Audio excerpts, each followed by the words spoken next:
Hello guys, welcome to a brand new video. This is Call Me Fruity and this is going to be my top 5 levels from Spyro 3 that I really can't wait to see in the Reignited Trilogy. So sorry that this video is long overdue, I haven't been well recently and I even lost my voice at one point.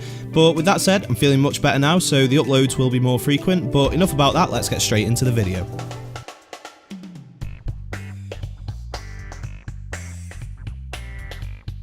So kicking things off in the number 5 spot, we've got Sunny Villa, which is part of the Sunrise Spring homeworld, and this is a level that many of you will start the game off with since it's the nearest portal to where Spyro spawns into the world at the start of the game. I think the reason that I like this level so much is for the same reason as Glimmer, which was in my top 5 Spyro 2 levels video, and the reason is because it tends to be, as I said, the first level that people play, so this kind of sets the scene for how the rest of the game is going to play.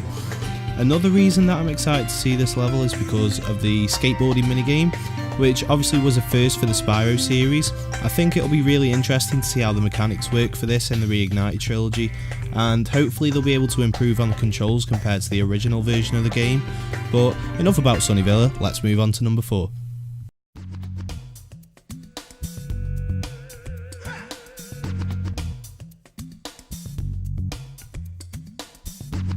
So in the number 4 spot we've got Spooky Swamp. Now the reason that this level makes the list but is so far down is because of the minigame where you have to guide that guy around the rocks and the toadstools. This minigame used to stress me out so much when I was little, and I even went back to the game recently and even then it took me a few attempts to finally beat it.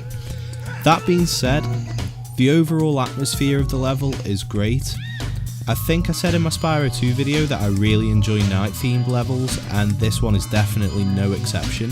I think there's actually a lot of potential with this level to transition well to this generation, especially with more up to date water physics for the swamp's water in the scenery, even though we can't actually enter the water because it causes damage to Spyro.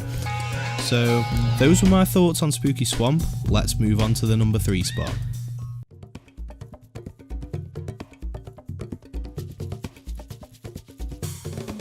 And in the number 3 spot we've got Seashell Shore.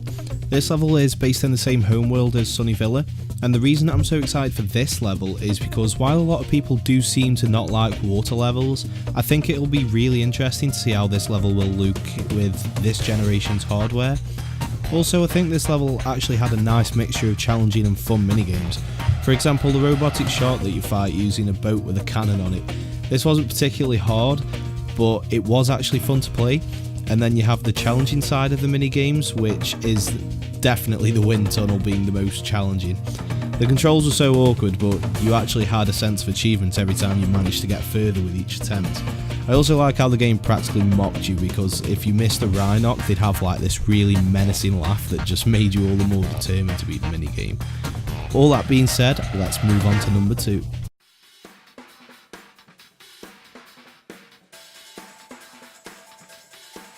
So in the number 2 spot we've got Icy Peak.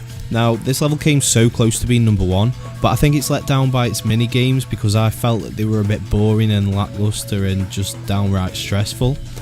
However, this is probably my most favourite ice level out of the entire Spyro series, and the reason for that is the overall look of the level. For example, the bright colours used in the skybox, like there's just bright colours everywhere all over the level. I also really like the variety of enemies that we have. A pretty unique one being the enemies that run at you with the TNT boxes on the ice that you need to use your flame breath to knock back.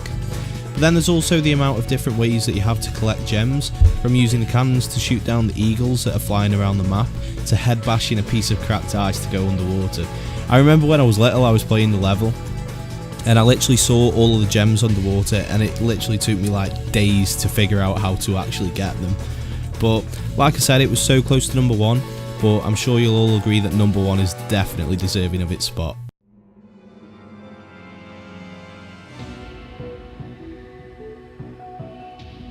Now this should come as no surprise whatsoever, but in the number 1 spot we have Fireworks Factory. This level literally has everything. It has an amazing soundtrack, which is a kind of upbeat track but with a slight Chinese twist on it. We have constantly spawning ninjas, which are by far the coolest enemies in the game.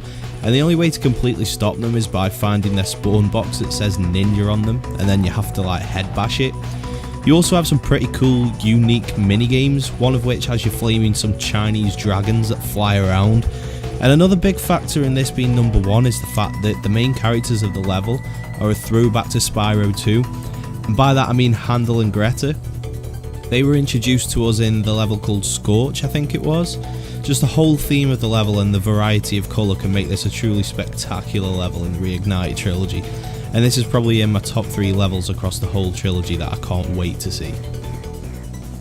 And that's going to be the end of the video. Thank you so much for watching. If you enjoyed the video, don't forget to like and give the sub button a cheeky click in the face. You can also follow me on Twitter, Facebook, and I also have my own Discord server. And also make sure you follow me on Twitch to get notified when I go live. All of the links can be found in the description.